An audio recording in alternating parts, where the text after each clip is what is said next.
जब सृष्टि अभी मौन थी, जब समय की रेत ने बहना शुरू भी नहीं किया था, तभी एक ऐसी शक्ति जन्म ले चुकी थी जिसे देवता वरदान मानते थे, और वही शक्ति आगे चलकर एक भयानक परीक्षा बनने वाली थी।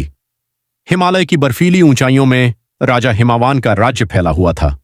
उनकी पुत्री गंगा अत्यंत पवित्र, असीम ऊर्जा से भरी हुई, पर उस ऊर्जा के भीतर एक रहस्य छिपा था, ऐसा रहस्य जिससे स्वयं देवता भी अनजान थे।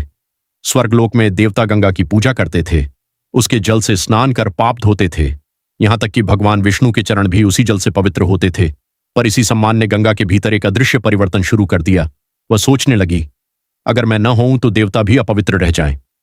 यही विचार उसके पतन की पहली सीढ़ी था। धरती पर उसी समय राजा सगर का युग चल रहा था। 60,000 पुत्र, अपार शक्ति और एक ऐसा यज्ञ जो देवताओं के सिंहासन तक को हिला सकता था। इंद्रदेव भयभीत हो उठे। उन्होंने छल का सहारा लिया, और वही छल बना एक महाविनाश की वजह। जब सगर के पुत्र कपिल मुनि के सामने भस्म हुए तो उनका शरीर नहीं, उनका भविष्य जल गया। आत्माएं अटक गईं और ब्रह्मांड में एक चीख गूंज उठी। उत्तर आया, मुक्ति केवल गंगा से मिलेगी। पर गंगा स्वर्ग में थी, और स्वर्ग से धरती तक का रास्ता मृत्यु से भरा हुआ था। पीढ़ियां बीतीं और तब जन्म हुआ भगीरथ का। उसने सिंहासन छोड़ा, भूख छोड़ी, नींद छोड़ी, और हिमालय में खड़ा होकर एक ही शब्द दोहराने लगा, गंगा। 1000 वर्षों तक, जब तक उसकी तपस्या से ब्रह्मलोक कांप न उठा।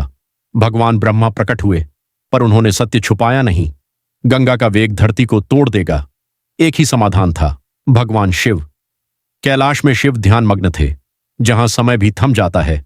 भगीरथ की तपस्या ने वहां भी हलचल मचा दी, और तब वह क्षण आया। गंगा ने स्वर्ग से छलांग लगाई, क्रोध से भरी, घमंड से प्रज्वलित। उसे विश्वास था कोई भी उसे रोक नहीं सकता। पर जैसे ही वह शिव की जटाओं से टकराई, उसका वेग समाप्त हो गया, उसका अहंकार टूट गया। अनंत जटाओं में उलझकर गंगा समझ गई, शक्ति बिना विनम्रता के विनाश है। क्षमा मांगी गई, और गंगा साथ शांत धाराओं में बदल गई। धरती पर उतरते ही जहां जहां वह बही, वहां जीवन जाग उठा। पर एक परीक्षा अभी बाकी थी। जब वह झानु मुनि के आश्रम में बाढ़ बनकर घुसी, तो एक ही क्षण में पूरी नदी पी ली गई। भगीरथ टूट गया, पर उसकी भक्ति नहीं। और तभी गंगा फिर प्रकट हुई, जाह्नवी बनकर। अंततः पाताल लोक पहुंची गंगा।